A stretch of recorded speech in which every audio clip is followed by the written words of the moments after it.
What's going on, guys? Thanks for tuning in to another episode of the Red and Gold Standard podcast. My name is Zach Hernandez, and as always, I am joined by my co-host, Matt Llewellyn. We're here to break down another 49ers win, the 12th in a row, this time against the Dallas Cowboys in the divisional round of the playoffs. Before I toss it over to you, Matt, if you guys are tuning in on Twitter, head over to youtube.com/49ers Hive. It's scrolling across the bottom of the banner of the screen right now. Join from there so we can see, interact with your comments. We're not ignoring anybody on Twitter. We just don't actually get to see those comments. YouTube.com/49ers Hive. And hit like, hit subscribe while you're there. It helps more than you think. Now that I got all the mumbo jumbo out, Matt, how are you doing tonight? The taste of victory is oh so sweet. You know, this is a nice little old fashioned we got going on. I'm sure that little water jug is filled with the tears of all the Cowboy fans out there, but we do it again. The 49ers beat the Dallas Cowboys 19-12 in a very hard fought game. One that had me nervous for a little bit, but it's on to the NFC Championship game. And, you know, I couldn't be more happy, particularly because in a lot of ways, the roles were reversed from the Seattle game, where the defense seemed to struggle a little bit in that game and the offense had to carry the load. This week, it was two behemoth defenses going against each other, and it was one of those things where points were going to be at a premium. The 49ers offense kind of drug a little bit, but the defense was able to step it up, force turnovers against the Dallas Cowboys, including 2 interceptions against Dak. It's just when one phase isn't necessarily working, this is what a well-rounded team gets you. The other phases can help carry you along. So it was good to see. I agree 100%. It totally gave me flashbacks to the divisional round game last year in Green Bay. Ended up being like a 13-10 win or something crazy like that. Where I think it was 13-9. 13-9, yeah. Touchdowns were at a total premium. Yards there was themselves. One in the game on that blocked punt. Special teams. Yeah. We have a super chat already. Thank you very much from Chris R. from Kelowna, BC. I've been a Niners fan since 1985. This guy's got the exact date. Maybe it's his birthday. 120. That's when he was born. Yeah. Like, damn. Many highs, many lows. Red and Gold rocks. Thank you for your contribution. Could you imagine? He's like, I remember when I was 6 months old and I saw the 49ers for the first time on my TV. It was January 20th, 1985. Sitting there with my bottle in my mouth, and I just see Joe Montana drop back to pass, and it was over from there. Some people have that specific photographic memory. Maybe. Dude, I don't remember anything before like 7th grade. Yeah. I feel like just like little snapshots here and there, but day to day, couldn't tell you. Yeah, same here. But getting back to this game, I think that Brock Purdy, I mean, you start off with the show talking about how opposite of last week in Seattle, this time it wasn't necessarily maybe so much offense struggling, but they were going against a really good defense. Let's give 100% credit to the Dallas Cowboys, arguably the second or third best defense in the NFL, statistically speaking. Brock Purdy finished the day 19 for 29, 214 yards, no touchdowns, no interceptions, was sacked twice for loss of 15 yards with a QBR 53 and quarterback rating of 87.4. By the way, I always feel weird. QBR and quarterback rating. I guess it's just rating now. I don't know. Passer rating. I guess that's what the correct term is. What did you make of Brock Purdy's performance? You know, it was a little tough to get yards. It was tough to complete to the wide receivers. It was in a lot of ways a very Jimmy-esque sort of performance, with the key exception that there were no turnovers. And I mean, he's gone week after week, and I don't want to jinx, so I'm going to knock on some wood right now, but he's gone week after week without turning the ball over. And when you really need every possession to count, not turning the ball over is what ends up, making or breaking your team. Dallas was driving in that second quarter. They got all the way into 49ers territory, and then there was that tip pass from Jimmy Ward against CeeDee Lamb that Fred Warner was able to pick off, and that completely turned it around. The 49ers were able to score before the half, and instead of potentially being a 13-6 Dallas lead, it turns into a 9-6 49ers lead coming out in the second half. If they went down 13-6 and Dallas gets the ball, who knows what happens at that point. But because Brock Purdy was able to keep control and not turn the ball over, whereas Dak made mistakes time and time again, those close plays over time tilted in the 49ers' favor. And I think that Dallas as a finesse team came out and we all saw it, right? They were fast off the ball. Defense was out there gunning. And then the 49ers in the second half were able to get a little bit more yardage, a little bit more yardage.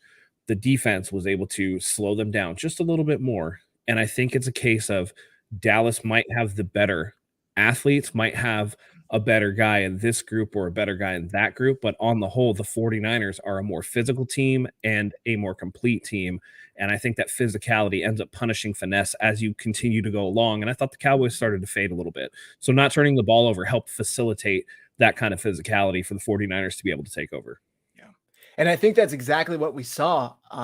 They were able to just keep their foot on the gas where the Cowboys, and not to make light of injuries like that, because obviously the injuries happen, but even if they weren't injured, I think they still would have kind of worn down and they wouldn't have been able to keep up with the physicality the 49ers present every single week. Obviously, losing Tony Pollard was huge for them, which I just got to say, that radio host putting that karma out there, hoping for a Christian McCaffrey ankle injury, kind of did it to yourself. I do feel bad. That's an ugly injury. I knew it was broken right away when I saw it too. I was like, nah, he's done. I just, you hope that he can heal from that and come back strong, because honestly, he's far more explosive and the better overall back than Ezekiel Elliott is. This is something I want to touch on. 49ers throwback, Purdy B+. He played good, not great. He outplayed Dak. The biggest takeaway for me, he played mistake-free football. And yes, he missed some throws. Yes, he had a couple almost interceptions. But when you're looking back on it, he didn't turn the ball over, and that's the most important thing. Dak cannot say that. One of these is getting paid tens of millions of dollars per year. One of them isn't even making $1 million. There's a big difference. And one's a rookie as well. One's in the 7th season. There's a huge difference here.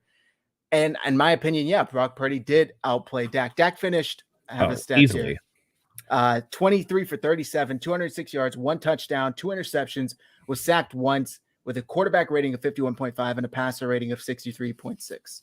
And it easily could have been worse than that. Dre Greenlaw almost housed one against him. He just, took his eye off the ball.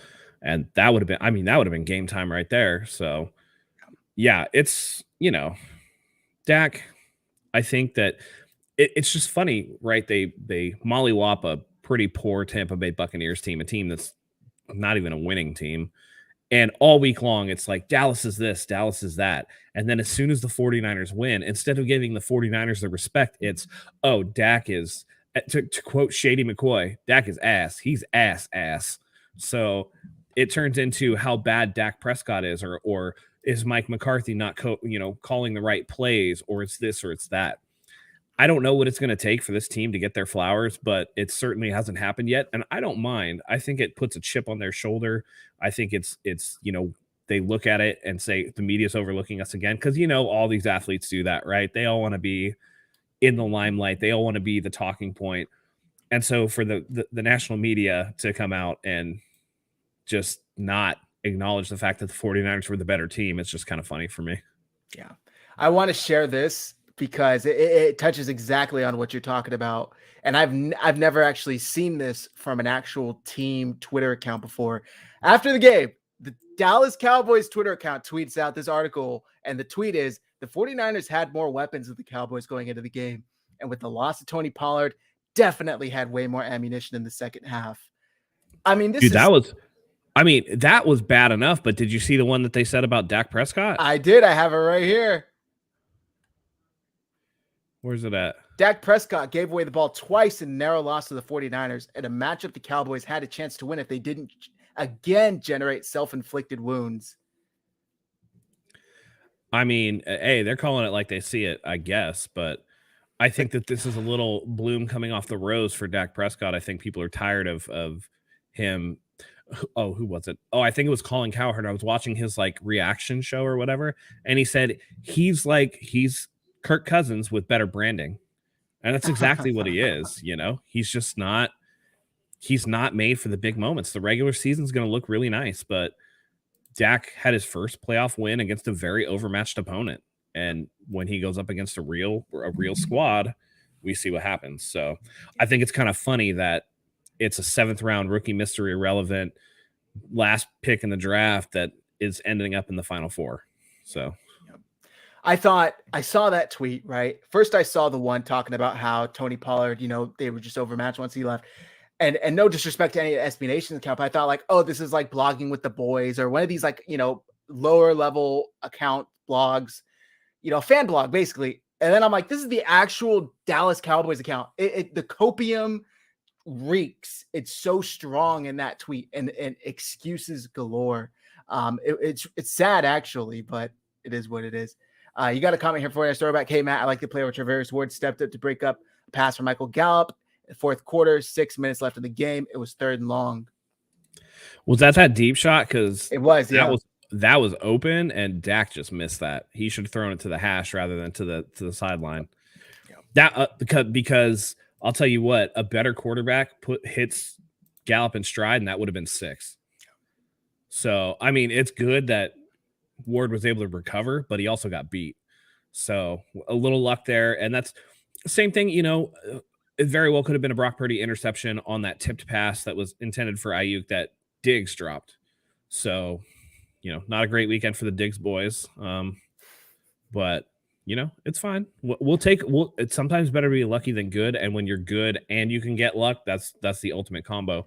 And that's ultimately what it'll take for this team to end up, winning the Super Bowl. Also that throw to CeeDee Lamb, where CeeDee Lamb made that amazing catch over Deommodore Lenoir. Dak puts that on him, leads him with it. That's 6. There's no way Lenoir catches up. Gibson was already behind CeeDee Lamb, but he throws it and CeeDee Lamb has to stop, allows Lenoir to catch up. It's a great catch, yes, but it's not 6. And if I remember correctly, the Cowboys didn't even get points out of that drive. So Dak Prescott hurt the team in multiple ways. Multiple ways. I mean, they were gifted 15 yards by Dre Greenlaw at one point on a late hit, which, I mean, I think at this point, Dre Greenlaw is just going to have those penalties, I think, right? Like you can't coach that out of him and expect him to be the same guy. So every 3 or 4 games, you're going to expect him to get one of those idiotic penalties, and you just kind of take the bad with the good, but they weren't able to get much out of that either. So I think that actually was the drive that Fred Warner got the interception. But and again, there was more luck at the end of the first half when Brock Purdy is kind of scrambling about, and it's like, no, you need to get the ball like out now because we got to have time to kick a field goal. And he was able to do that. And I think a guy caught it on the sideline, which like had them stop the clock a little earlier than they would have, because normally it has to hit the ground before they stop the clock. But I think somebody tipped it and then it hit the ground early, and so they stopped the clock. But again, you take that kind of thing, right? Like, I'm sure that Cincinnati would rather play Kansas City at full strength, but are they going to be, upset if they end up beating Kansas City because Patrick Mahomes is less than 100%? No, because they're in the Super Bowl. Sometimes it's about matchups, sometimes about being healthy at the right time. All these things play a part. So 49ers having a little luck on their side, and the Dallas Cowboys kind of shooting themselves in the foot. Par for the course for them, but it's nice to see Lady Luck bounce our way a little bit. Yeah, not only Lady Luck, but the refs, I'm not going to say we got any like ridiculous calls that weren't correct, but we got some that we maybe wouldn't normally get. I mean, the first play of the game, Bosa actually gets a holding call. Like, this is stuff that should happen more often, but usually doesn't. There was later in the game, I forget which drive exactly, but I think it was Dexter Lawrence or DeMarcus Lawrence, clearly jumps. Trent reacts, and then they called it on Trent initially, and I'm like, no way they're going to call us a false start. Bill Vinovich rightfully corrected the call, which I was very, very pleased to see. There's one play that I'm trying to find. I know I tweeted a picture of it because it was a hilarious snapshot. Are you talking about McGlinchey getting body slammed? I'm talking about McGlinchey going completely sideways in the air. I'm pulling it up, but McGlinchey, here it is.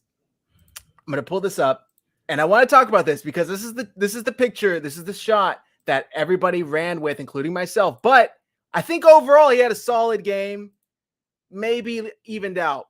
And yeah, Perry shared the shot in the group chat, and I tweeted out, somebody the size of Mike McGlinchey should not have this many pictures of him completely sideways in the air. I mean, what is he, like 6'8", 300 pounds, something like that? 250, 260? Something like that, yeah. It's insane. And I know we got a guy, Randy Daytona, in the chat saying momentum move McGlinchey, not Parsons. Nah, dude, this is just too much for this is too much for McGlinchey to give him the benefit of the doubt. And besides the fact that if it's momentum, then he got cooked anyway. Yeah. But I mean, overall, he did a good job. This is just like a bad look. Yeah. So I don't know.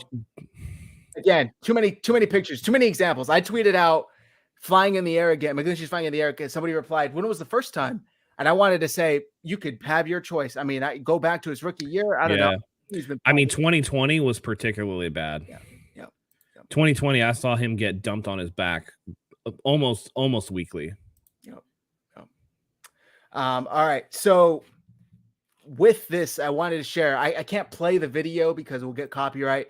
But on Christian McCaffrey's run, Mike McGlinchey takes out two players when they're backed up on their own 9-yard line or 11-yard line. Mike McGlinchey has a wonderful pancake block. So I'm no Mike McGlinchey defender by any means, but this is the shot that we're obviously is going to survive this game and move forward as a meme. But I thought he had an all right game. I mean, yeah, well, and he typically does in the running game. He's a much better run blocker than pass blocker. Pass blocking is where he gets in trouble because he stays too high. He's off balance. His feet are just slow and bad. And again, like I've always said, Quentin Nelson made him look really good at Notre Dame, good enough that he was a top 10 pick in that draft. So very interesting. But I mean, hopefully they don't need to rely on McGlinchey too much. As we'll see going forward, the Eagles aren't the best against the run, particularly between the tackles. So we'll see if the 49ers can get some stuff done this week. Back to this game, though.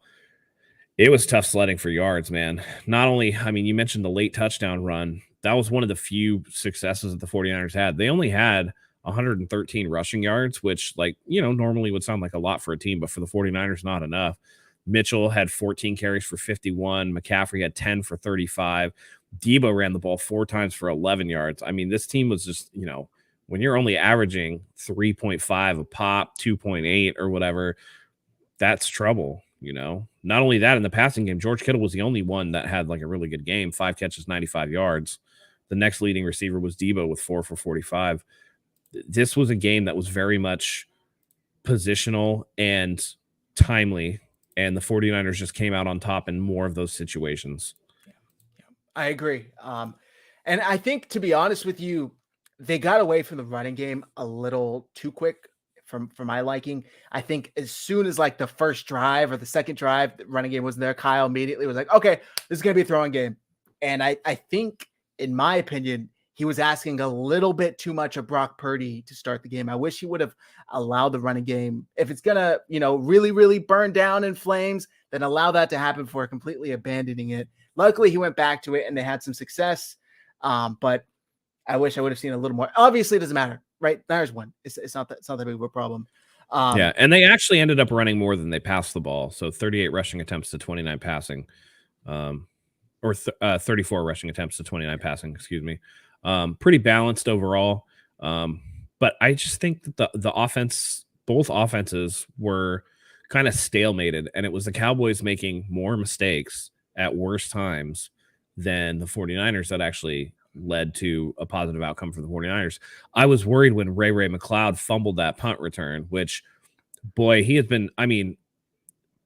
was able to come back, and his next return was fantastic, and he was able to get them really good field position. But he had been giving me Richie James vibes all season, and I was waiting for one of these. And we've said it before, when he fields a punt and doesn't call a fair catch, it's one of the most scary things that we've seen. And we were waiting for this to rear its ugly head, because the knock on him coming over from Pittsburgh is he fumbles the ball. And he had been so good this season about not doing it. And it was almost one of those things where the 49ers could have had the momentum going forward. That happens. They had just stopped Dallas. That happens. And it's like, oh my God, is this going to be, where the 49ers lose this game off of this, Kyle Williams flashbacks from 2011.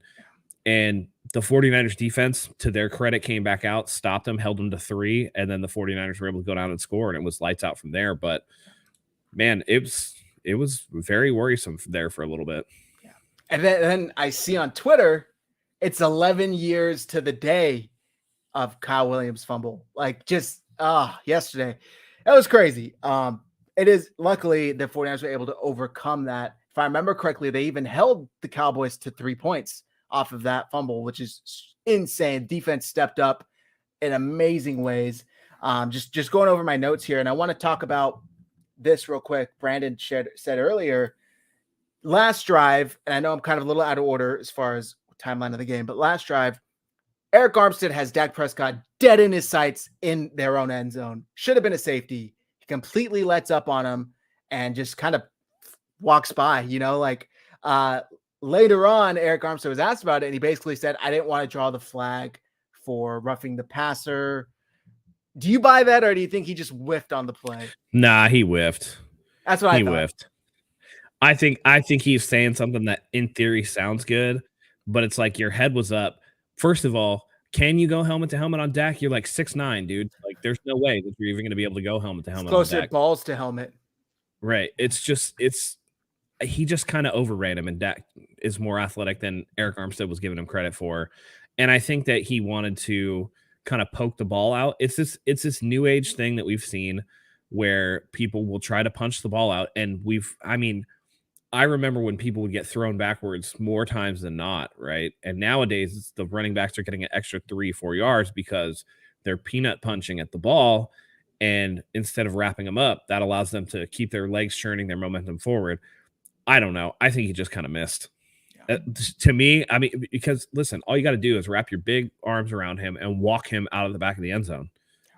Like, I'm sorry, Dak Prescott is not a big enough human being to push you backwards if you just wrap him up. Like, where's the roughing going to be if you just wrap him up? He probably could have delivered a swift forearm to the chest, and Dak would have gone flying down. I mean, he's so much bigger even if than he Dak. Even if he was concerned, though, like, he had him dead to rights. It's just like, dude, just grab him. Yeah. Grab him. And then he even tweeted after, like, these rules need to change. SMH had me so close to getting a safety, but I had to think about it in real time. Like, Eric, let's be honest. You just missed, bro. Yeah, that's one of those things. It's like, hey, you're doth protest too much, bro. Yes, you make it. Yes, you're too noisy about it. That's how I know it wasn't true, man. Yeah. Christopher Johnson, you're a professional tackler of human beings. Make the tackle, Armstead. Yeah. All right, back to my notes, because I have a nice little outline of what I thought here. Like I said, eerily similar to last year's game in Green Bay. And just like that game, Jimmy Garoppolo made 3 to 4 really good throws. I think Purdy made more than that, but there were 3 to 4 that really, really stuck out to me. Both the first and that amazing George Kittle catch, both throws to George Kittle over the middle of the field. First quarter, I think third or fourth quarter, the one that he bobbled off his face mask. There was another one to Juwan Jennings right before halftime, which I want to talk to you about what happened with the play clock, or the game clock after this. And then on the second to last drive of the game, where they go to score the touchdown, he hits both Brandon Ayuk and Christian McCaffrey, both on third downs to extend the drive. Those were really, really good passes, in my opinion. I don't know if any of those come out as I'm saying them. Well, that second to last drive, that was awesome too, because it was like 8 minutes off the clock. Yep. It was an 8-minute drive. So for Purdy to be able to do that late in the game to really kind of put the game, further out of reach of the Cowboys, I mean, that's amazing. So he did have, I thought, 4, 5, 6 good throws, a couple of bad ones, but overall I thought he did really well, all things considered. And he's going to be only the 5th rookie to ever start a championship game. Yeah. Crazy stuff, right? Just real quick, I think they had their last 2 drives were like, or maybe 2 of their last 3 drives, I think, were like 7 and 8 minutes or something like that. Just completely chewed up the clock. Really impressive stuff from when you have to have it, right? When everybody knows you're going to run the ball, can you run the ball? The 49ers did up until obviously that last drive. But what the hell happened at the end of the half? They get the ball back. They're moving it. They don't call a timeout. 28 seconds goes off the clock. Then they call a timeout. And then they end up getting close to scoring, and they're out of timeouts, and they're out of time. They have to settle for a field goal with 1 second left. I think it was going to be 3 the whole time. I think people are making too much about it. Kyle didn't want the drive to stall, because remember, there was a 3rd and 8 on that drive that Purdy had to convert. Yep. So in my mind, Kyle's just taking we've seen it before, right? You left too much time on the clock for the other team. 2-minute offense comes down and catches the defense sleeping, and then you give up points or whatever. I think it was him just running it down. It's like, if we're not going to get points, at least they won't get points either. I don't think he was going for a touchdown at any point. I think he was just thinking, let's go to the half of the lead, because as you get down to the field inside the 20, it's a short field. It gets really tight anyway. They were about midfield when they didn't call the timeouts. If you get a field goal, great. If you don't, that's fine. You go in tied. I think that's more the thinking. I think people made a little bit too much about that.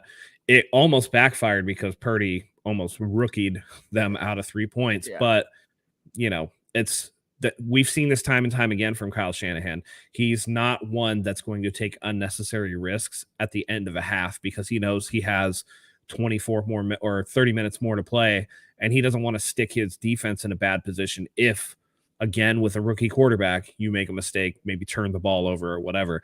And that could be learned Pavlovian behavior from watching Jimmy operate this offense for the last couple of years. But, I think that was by design and not necessarily terrible clock management as everybody thinks.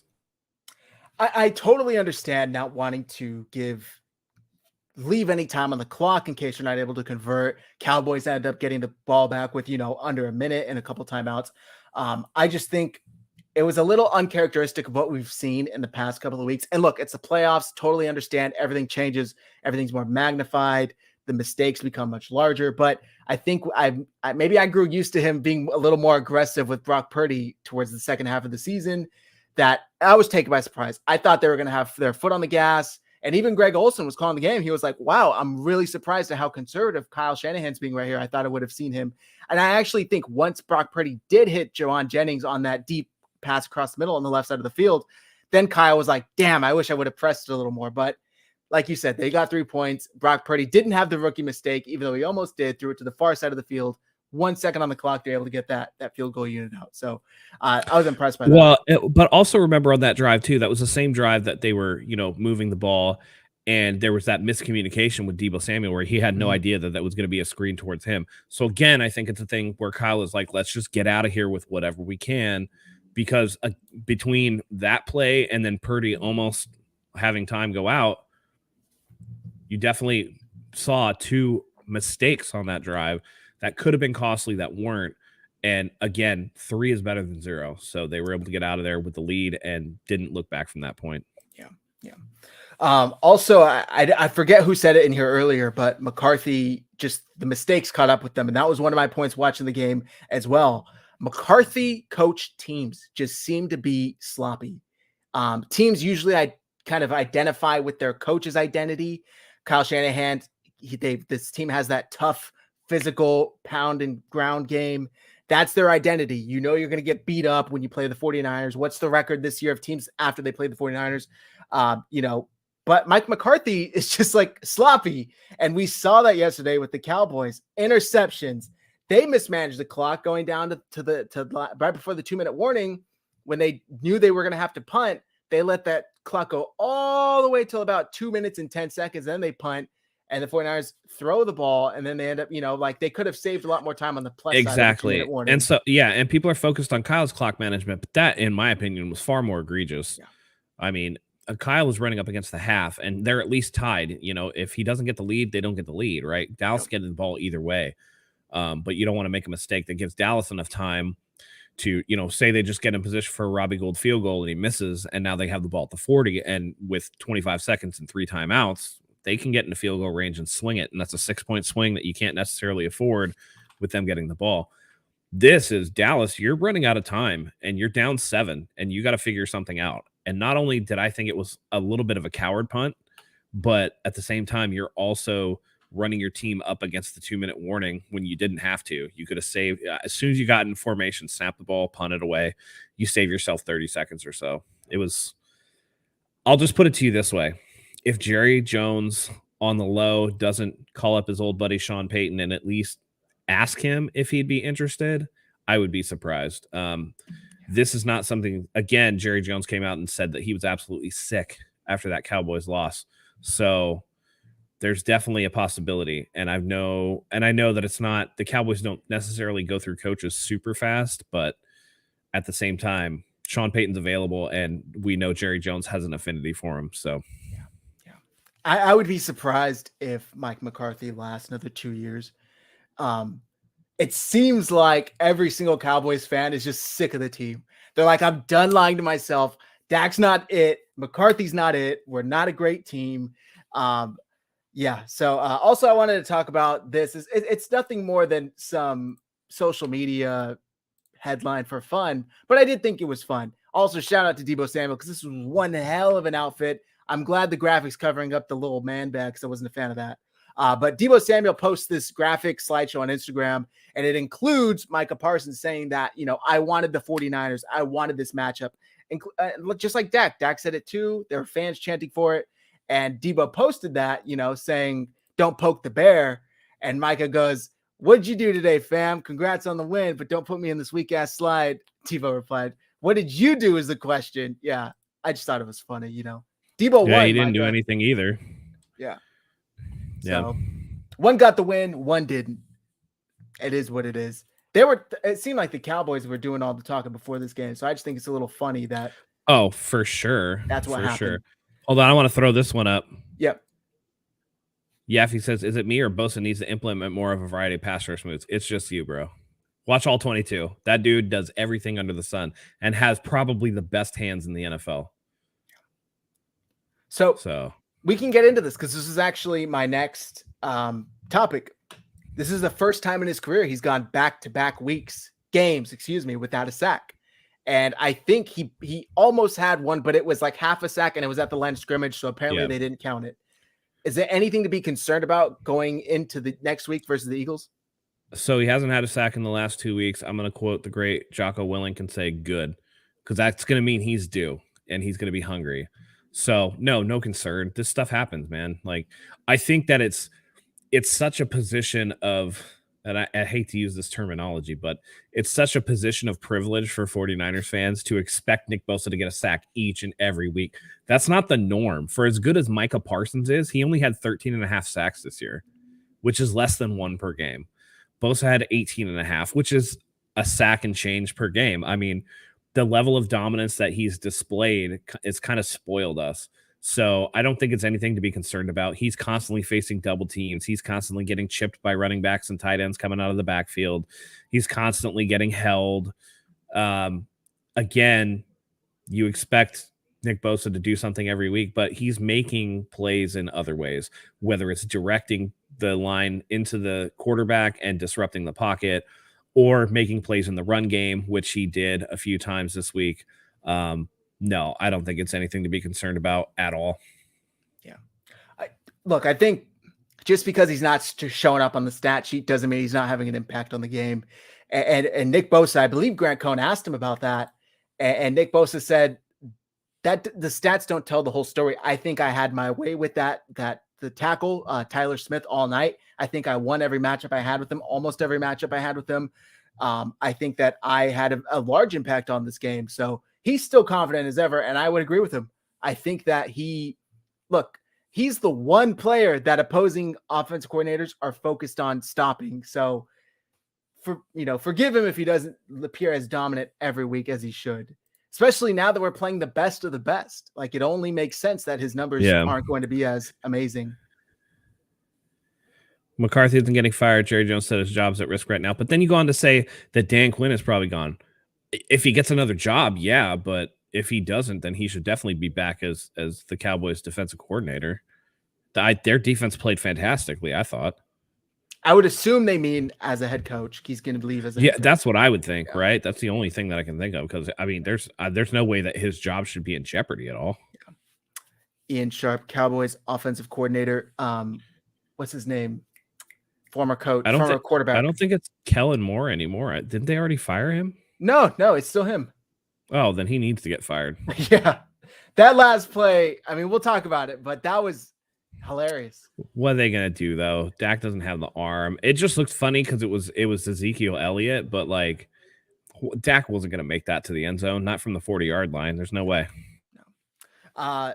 Next here, I wanted to talk about Talanoa Hufanga, who we were all concerned about being a liability come postseason, who through 2 games, I don't believe has been, was out there, and I'm going to say it, looking like a little bit Troy Polamalu, just when it comes to timing that snap. Were you getting any flashbacks of Like, Polamalu jumping that? no, you got to relax with that, bro. Not even relax. jumping the snap. He looked exactly like him. Nah. Yeah. Nah, that's weak, dude. That's like every blonde dude, every Ryan Gosling is gonna be Ken. Okay. No, man. If they're driving the Ken car wearing a Here's Ken the thing. shirt, maybe. Here's He was the doing thing. the exact same thing. Troy Polamalu was great in coverage too, though. That's why I said in this one specific instance. Yeah, but he's had 2 good weeks against teams that weren't really trying to blow his doors off. But now he's going to have, and granted, how injured is AJ Brown, but he's going to have AJ Brown to worry about. There's going to be a more mobile quarterback. Not only that, you have Devontae Smith, right? Jalen Reagor is still there. Like, dude, they got a lot. Not only that, you got Goddard over the middle. Like, this is a team that's stacked. Miles Sanders coming out of the backfield. There's plenty of opportunity, right? I saw enough of a dip in his play that I need to see more before I'm like, okay, he's cool. It was just a funk. Like, he looked good. Don't get me wrong. But these boys are going to need to step up because Michael Gallup, scrub. T.Y. Hilton, washed. But CeeDee Lamb still had like 10 catches for 100 some odd yards. So like they're going to give up. Yeah, they're going to give up yards to a wide receiver. I need to see more. And it's great if you could be an in the box guy. But right now he looks more Jamal Adams than he looks like Troy Polamalu. Just saying. Yeah, I'm not disagreeing with that at all. I'm not saying that what he did the past 2 weeks suddenly erases any concerns I had about his coverage skills. I just was really impressed at his timing. Specifically, that's it. His ability to jump that snap. We can say that before bringing in a Hall of Famer into it. Like, well, what other player do you know jumped the snap like that? I mean, Ed Reed. I mean, like there's a lot that played like that. Yeah, dude. What's his face? Jason Sehorn back in the day used to do that. Okay, all right. Tim McDonald used to do that. Merton Hanks used to do that. Like, there's a lot of guys. I just think that I don't know. We gotta be a little more inventive than just comparing him to another Polynesian dude with great hair. It literally has nothing to do with the hair or the race. I know, but you know what I'm talking about, though. That comparison is super tired for sure. It's just that's the player that comes to my mind when I think of. I don't know. I can't. You know what? I can't even tell you why it's the hill I feel like dying on today, but I'm just like I'm really tired of the Polamalu comparisons. Like it's just. I mean, you've been tired of them since he was coming out of college. I feel like so. I hear you. I hear you. He's probably tired of him too. Yeah. All right, Deommodore Lenoir. Let's stay in the secondary. 2 interceptions, 2 playoff games, and while he did give up that big catch, he's turning into a bit of a playmaker. Am I wrong? Nah, I mean he did a good job on that interception. I mean his thing is contested catches, right? We've talked about that before because he got mossed a couple weeks ago too. Yeah. Was it DK that mossed him for the touchdown? Yep. Yeah. So, I mean, he's done a good job with the turnovers and stuff. And by the way, I just like last week or whatever they had that graphic that came out. He was what 3rd highest coverage grade by PFF. Yep. So I mean. Played another game this week that was really good.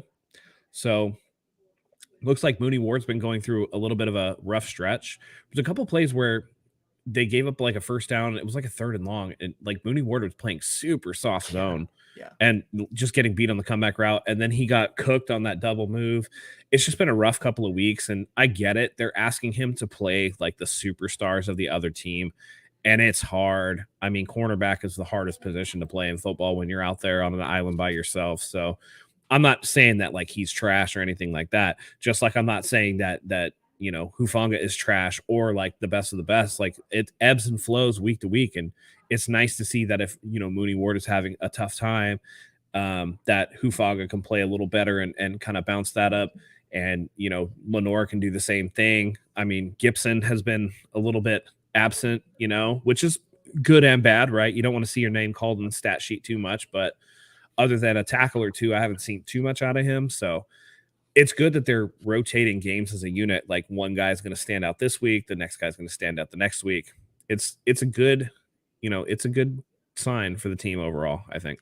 Yeah. Yaffe, we'll get to your question about Jalen Hurts, by the way. I have forgotten it. We'll get to it, I promise. Look, Mooney Ward, the cushions were a little weird, especially on guys like T.Y. Hilton, who I don't think have those burners in him anymore. But if you're going off strictly the numbers, he gave up 15 yards on 41 coverage snaps. So strictly the numbers. I understand that doesn't tell the whole story, but if you're going strictly off that, it was a much better game than what he gave up last week against Seattle. But I agree. Some of the decisions were kind of weird, especially on third downs when you're giving up way too much cushion. Hopefully it continues to improve.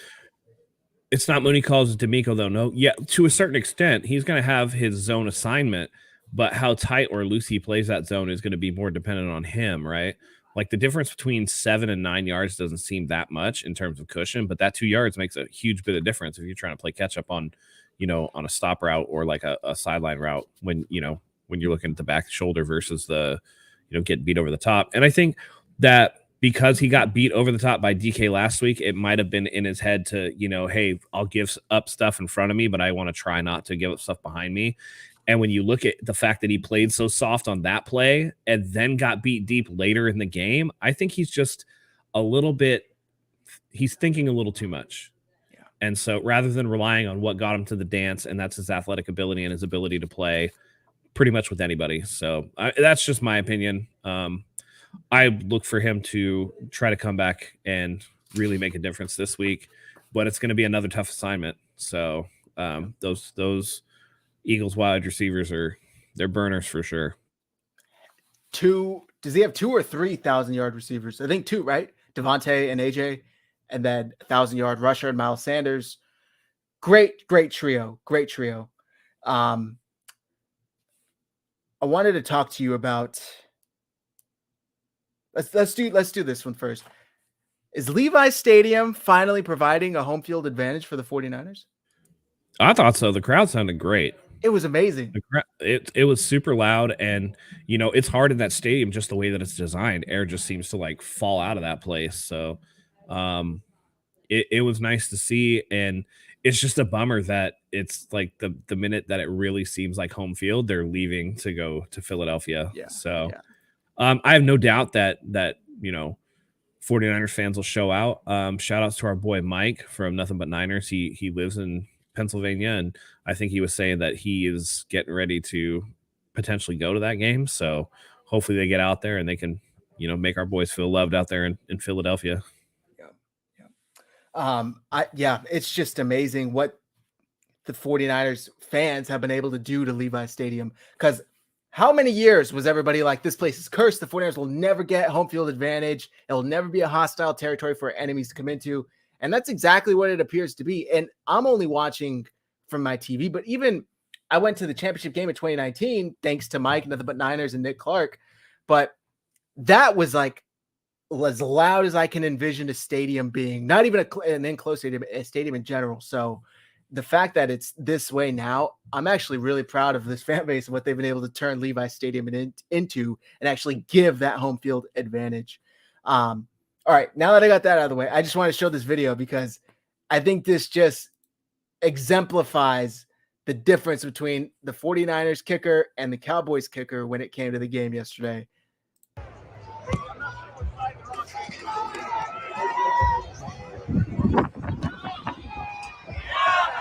Robbie's over here doing trick shot. Look at this. Brent Maher couldn't even make a kick to save his life. And Robbie's over here. I mean, he did hit two big field goals, long field goals. It seems like it's the extra points, though, more than anything. Yeah. And he had another one blocked this week. Yeah, I mean, kickers matter too, I guess. Yeah. It's a common soccer trick shot, right? To do try to make a goal from a corner. Yep. I think if anybody's watched this show, you guys know how much both of us don't really care for Robbie, but I got to give him his due when it comes to the postseason. He's never, that's me knocking on wood, never missed a kick in the postseason, field goal or extra point. So really, really impressive stuff. So when it actually matters, he comes through. Bookmark this moment, ladies and gentlemen. Shut up. I knocked on wood.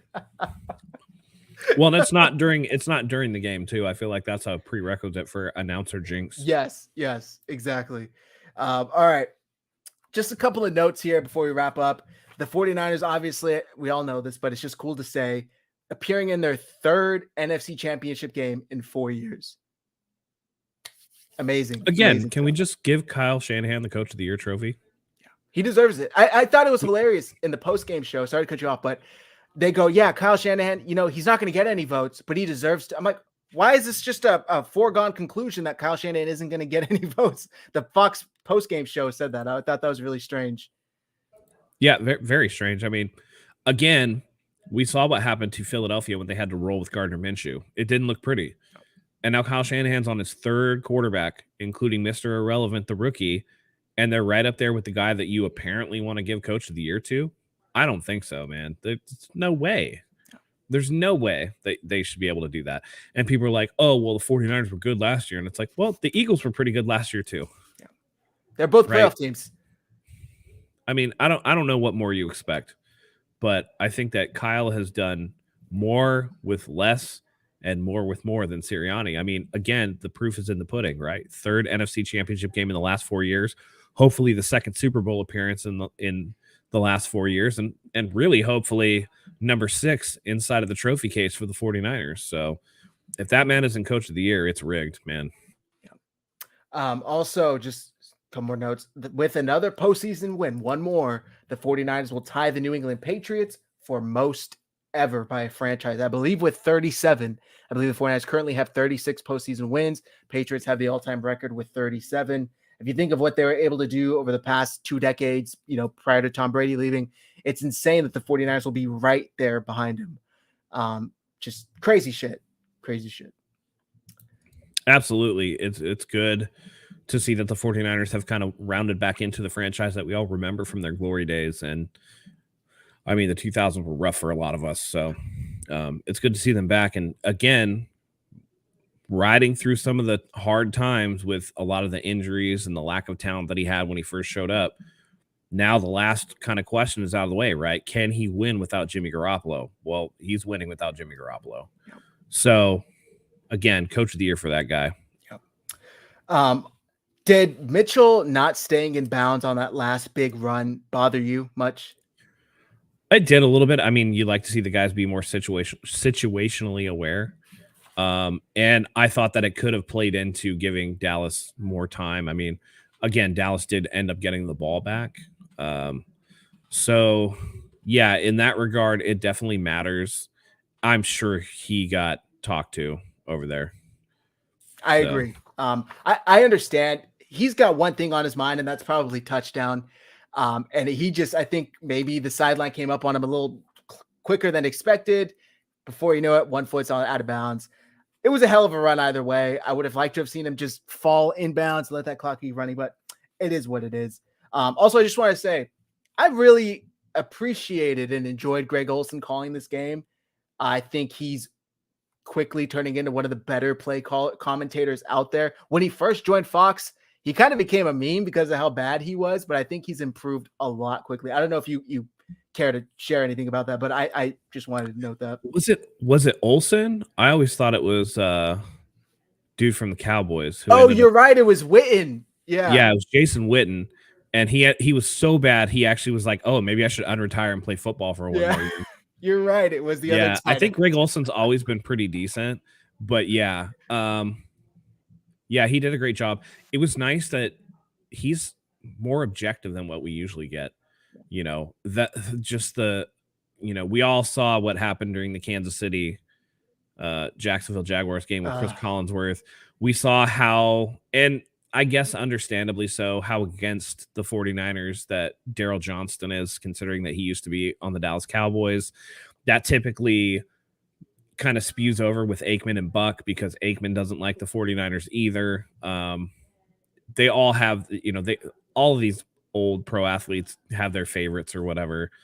But Olsen, I felt like he called it right down the middle, which was pretty good. And it is good to see that level of analysis. So yeah, I enjoyed listening to that game because of the announcing. It's kind of funny how bad announcing can really just ruin a game for you. Yeah, there were a couple things that stood out to me. One, earlier in the game where I believe Purdy's like rolling out and, running for his life. And then the camera pans to George. And George is like this, and Olsen immediately was like, yeah, George, you're that wide open because he's 60 yards on the other side of the field running for his life. That's why he can't see you, dude. Because the normal fan probably sees that and goes, oh my God, Purdy missed a wide open George Kittle. Greg Olsen's like, no. Let's put it, stopping that right now. Also, explaining that, the whole thing, and somebody commented in here earlier, I meant to bring it up. Dalton Schultz, he got pushed out of bounds going backwards, by Charvarius Ward. That kept the clock running. Greg Olson explaining that was good. I didn't even know that was a rule. It was a hell of a heads up play by Ward. Oh yeah, definitely a thing. Very interesting. It was like God, what was the play? Where it was like a fumble, but you couldn't advance it or whatever, like things like that. Oh no, it was a question earlier that you had earlier where I can't remember who it was. It was in the earlier game where the wide receiver caught it and then bobbled it, and he was in front of the first down marker when he caught it, but because he bobbled and got tackled behind, you were like, that's not a first down. I was like, no, because it's technically counts as like a fumble. He has to reestablish control, and that's where there's no forward progress in those plays. But yeah, it's like it's very interesting. And it's good to have those type of calls. Speaking of Dalton Schultz, though, did you see the dude that placed a $5 parlay bet and won 72 grand? Yeah, shout out to him. That's wild. Awesome. That's good job, awesome. dude. I would never have guessed Dalton Schultz would score the first touchdown in that game. Right. He's got the Gray Sports Almanac that we saw in Back to the Future. Yeah, good for him. Watch out for that guy. There's a couple questions in here, and then we'll start to wrap up. So again, if you have any, shoot them at us. We'd love to answer them. Yaffe's question earlier about dealing with Jalen Hurts. I know it's not for the Cowboys game, but looking forward just a little bit. How do you think the 49ers are even going to try to contain him? Because they've struggled no matter who's the DC with running quarterbacks. Yep. I don't think that there's a way that they're going to be able to. I mean, I've said this before. I think, it used to make me upset, but then you look around the league and it's like Justin Fields has 1,000 yards. I think Jalen Hurts had like 600 or 700 yards rushing. At that point, you just got to look at it. It's like, it's one of the hardest things to do is to contain a mobile quarterback. I think that you kind of, while it's not ideal, you kind of take the scrambles, but you have to cover guys down the field. Yeah. Because the last thing that you want is, okay, now he's starting to run. Now we're worried about it. And then you get a Hufanga running up after the quarterback and leaving his zone. Yeah. Just stay disciplined, stay in your zones, do what you can to keep him in front of you. And once he gets past that line of scrimmage, that would be the thing that I think that D'Amico Ryans and the defense needs to do. Once he gets past that line of scrimmage, make sure that they know exactly where that line of scrimmage is and then run up on him. And then the other thing is, if he slides, do not touch the man. Do not touch him. Just learn to somersault. I don't care. Make it a gymnastics class. Even Dak had a couple of scrambles against us that, and Jalen Hurts is a far more athletic quarterback than Dak Prescott is going to be. But the worst thing that you can do is get so consumed with the 8-9 yard scrambles that you forget to cover the wide receivers downfield. Yeah. Agreed. And also, if possible, don't turn your back to the quarterback, because how many times do we see a quarterback scrambling? Dre Greenlaw, Fred Warner are right behind him, or in front of him, I guess I should say, but they're looking at the receiver, their back's completely turned. They don't see the big run behind them. So if possible, I know it's easier said than done, but man, I don't know. Are they going to try and spy Dre Greenlaw, Fred Warner on Jalen Hurts? I mean, I think they're maybe fast enough to keep up with him side to side, but it's going to be very, very tough. It's going to be tough. So we'll see how that shapes out. There were a couple other questions in here. Let me see. I went back a lot. The kickoffs. Does it bother you, the lack of touchbacks on kickoffs? I mean, I don't think that Ray unnecessarily takes stuff out of the end zone. I think that just kickers aren't getting the ball there. I think he means for us, like our kicks. Oh, I gotcha. No, not really. It bugs me a little bit. I thought it was the other way, but if we're talking about Robbie Gould not getting it, no, I'm good. If we were facing a Jamal Agnew every week, then sure. But a lot of times it's not like the coverage teams are so good that, they're taken out of the end zone and then getting tackled at like the 17. So like, do whatever you can, or they're fielding the ball at the 2 and getting tackled at the 19. It's like, all right. This game, they were slacking a little bit and they almost broke one out. Luckily, Robbie was there to save it. That was frustrating. He did the back tackle. Yeah. He just turned his back and backed into him. The backle. The only thing that was cooler than that was Harrison Butker getting kicked in the face and tripping up Jamal Agnew on that one. That he should have been gone. Yeah. Aurelien De Rosier Am I wrong, or was it a great game by Jimmy Ward again? Dude, Jimmy Ward just brings the heat every week, and to ask him to go from being a starting safety to playing in the slot, uh, and the fact that he's been able to do it at such a high level, it just speaks to what a good player that he is and how underappreciated that he has been. So, early on in his career, he went through those injuries, and it was like, are we ever going to get anything out of Jimmy Ward? But man, this second half of his career has been just really a revelation into what the 49ers expected when they first drafted him in the first round. So shout outs to Jimmy Ward. Another great game played. Really nice, man. And, he's basically hinted at the fact that he's going to leave this year in free agency because his contract's up. I don't think he's happy with the fact that the team is playing him as a nickel, playing him out of position on a contract year, but he's making the most of it and he's balling out. So I'm really impressed with him. Hopefully he's able to keep it up. But yeah, Ian Sharp, keep him away from the quarterback because he makes those late hits. Let's see. Terradome, looking at the tape, Hurts tends to run from a wide stacked wide receiver formation. He does it from an RPO or when Sanders is deep behind him, tends to go short side of field. Cool. And I'm sure D'Amico's going to have that up on the board too. All those tendencies will be talked about. Yep. Caretaker, our strength versus their weakness. I'm feeling good about this one. The lovely David Lombardi, saying that sarcastically, tweeted out the DVOA rankings for Philadelphia's defensive rankings versus number 1 receiver, number 2 ranked DVOA versus number 2 receiver, number 4 DVOA versus the other receiver, number 22 versus the tight end, 6th, and versus the running back, 24th. So this is like a Juwan Jennings, Christian McCaffrey, Elijah Mitchell type game. But we'll see. I mean, the numbers don't always play out that way. I think they're one of the worst DVOA teams against the rush, too. Yeah. Niners Cygnus, who's the biggest threat on Sunday, Sanders or A.J. Brown? Devontae Smith. Really? You think Devontae Smith? Oh, okay. Because he's going to be up against Lenore? This team 49ers are number 2 against the run. A.J. Brown has a hurt hammy. And Devontae Smith had 95 catches for 1,200 yards. And is faster than anybody that's in the 49ers secondary by a country mile. So, yeah, it's Devontae Smith. Yeah. Damn. He burned us last year, which is hilarious because I saw a ton of Eagles fans sharing that clip of him with that like 80-yard pass, whatever the hell it was. It was really long. They got no points off that play, off that drive. So, and look, the past 3 to 4 weeks. But here's the thing, though. Hurts is better and he's better. Yeah. That's true. Now that is a house call, so you can't let him get behind you. And he's quick as a hiccup. Yeah. I was just going to say, I think the past 3 to 4 weeks, however long, going back to maybe even the Miami game, the 49ers have proven that their formula of winning games can include allowing a receiver to go off. Tyreek Hill had 130 yards. DK Metcalf, 130 yards. Even CeeDee Lamb, I think, just had over 100 yards. So if A.J. Brown or Devontae Smith has 100 yards and a touchdown on Sunday, I don't think that's the end of the day for the 49ers. I think they can still get the dub. It's not wanted, That's the key, though. It has to be just one.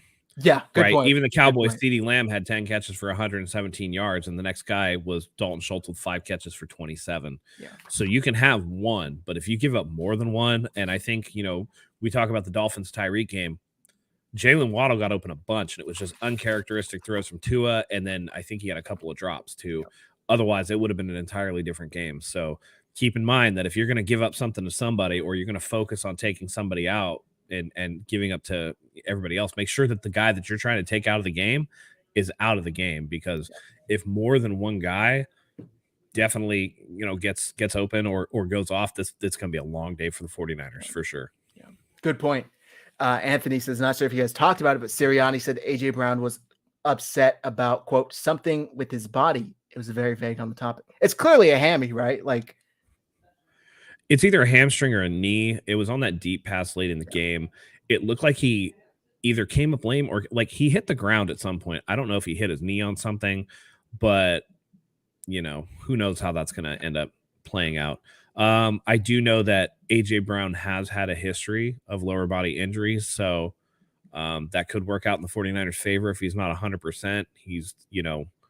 He's what I think about Deebo Samuel in that He not very supple, not very flexible, lots of soft tissue injuries. Explosive athlete, but is prone to a lot of those like soft tissue things.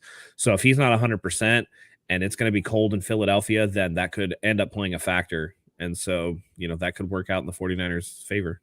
Yeah. I actually think he got hurt the play before that deep shot.